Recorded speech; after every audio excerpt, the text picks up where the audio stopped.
MBDyn splits physics and mathematics quite finely, so there are many ways to restore a certain model by splicing details. The last video introduced one method of implementing the single pendulum model in MBDyn, and this video continues to introduce another.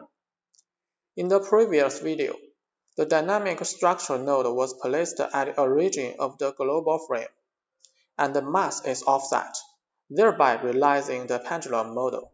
Similarly, we can give an offset to the dynamic structure node, then make the body with mass coincide with the node. According to this idea, first establish two 3D Cartesian coordinate systems in an input file of MBDyn. For the convenience of distinction, they are named pendulum coordinate and mass coordinate. The mass coordinate is 0.5 meters below the pendulum coordinate. Put the dynamic structure node into mass coordinate. Make a body with mass attached to the dynamic structure node. Add a revolute pin.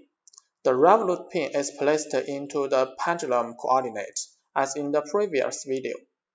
But it should be noted that the node attached to the revolute pin is into the mass coordinate.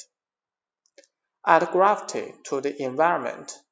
In this way, a simple pendulum model is established in MBDyn in another way. Let's go ahead and run the simulation.